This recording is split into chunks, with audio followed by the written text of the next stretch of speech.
Urea కోసం తెలంగాణ రైతుల వేదన అరణ్య రోదనగానే మిగులుతుంది. అధికారుల కాలు పట్టుకొని యూరియా కోసం ప్రాధేయపడుతున్నారు అన్నదాతలు. అయినా అధికారుల మనసు కరగడం లేదు. యూరియా కోసం రైతులకు ఈ కష్టాలు ఇంకెన్నాళ్ళు? నిరసనలు, రాస్తారోకలు, ఆందోళనలు ప్రభుత్వానికి పట్టడం లేదా? చూద్దాం.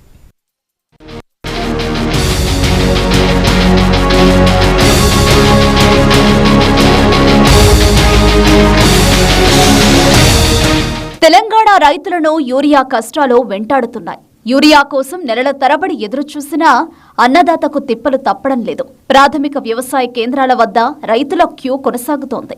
వర్షాలు సమృద్ధిగా కురుస్తున్నా, పంట వేసేందుకు అంత అనుకూలంగా ఉన్నా యూరియా కోసం ఎదురు చూడాల్సిన పరిస్థితిపై రైతులు ఆవేదన వ్యక్తం చేస్తున్నారు. కనీసం ఒక్క బస్తా అయినా ఇవ్వాలంటూ అధికారుల కాళ్లు పట్టుకుంటున్నారు.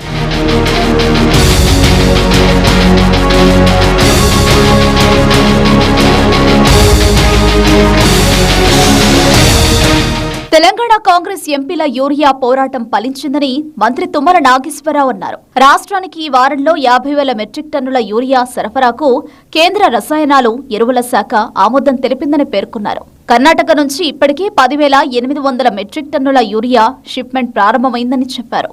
ఇదిలా ఉంటే బీజేపీ వల్లే తెలంగాణలో యూరియా కొరత ఏర్పడిందని కేంద్రంపై మంత్రి వివేక్ వెంకటస్వామి నిప్పులు చెరిగారు. కేవలం కేంద్రం వల్లనే మనకు యూరియా కొరత ఉంది. మనకు ఈ రాష్ట్రానికి ఏదైతే 7 లక్షల టన్నుల యూరియా ఇవ్వాలి, ఆ యూరియా కేవలం 50% వరకు సరఫరా చేస్తుంది.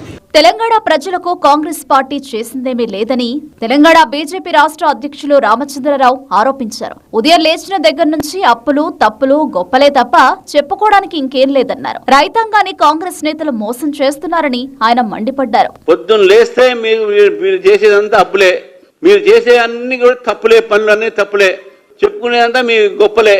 చివరికి తెలంగాణలో ఇక ఉడకో మీ పప్పులు అని మీరు గుర్తుపెట్టుకోవాలి. ఈ అబద్ధాలు ఇక తెలంగాణ రైతులు గానే, తెలంగాణ ప్రజలు గానే నమ్మటానికి సిద్ధంగా లేరు. దయచేసి తుమ్మల నాగేశ్వరరావుని కోరుతా ఉన్నాను, మీ పార్టీలో అబద్ధాలు ఆడే అలవాటు ఉండొచ్చు కానీ మన రైతులతో అబద్ధాలు ఆడొద్దు. మనం రైతాంగానికి నేను కోరుతా ఉన్నాను, వీళ్ళ మాటలు మీరు నమ్మకండి. యూరియా కొరతపై సీఎం మంత్రులు చేస్తున్న ప్రకటనలపై బీఆర్ఎస్ వర్కింగ్ ప్రెసిడెంట్ కేటీఆర్ మండిపడ్డారు. ప్రభుత్వం తీరు వల్లే రైతులు ఇబ్బంది పడుతున్నారని ఆరోపించారు. లేచిన దగ్గర నుంచి చిల్లర రాజకీయాలు తప్ప ఏనాడైనా ఎరువులపై సమీక్ష చేశారా అని ఆయన ప్రశ్నించారు. కాంగ్రెస్ ప్రభుత్వం మాత్రం వానాకాలం సీజన్ మొదలైనా దున్నపోతు మీద వానబడ్డట్టే, కనీసం ప్లానింగ్ లేదు, సమీక్ష లేదు, సన్నద్ధత లేదు, ఎక్కడ కూడా ఒక ఆలోచన కూడా, ఒక ప్రణాళిక కూడా లేని పరిస్థితి కనబడతా ఉన్నది.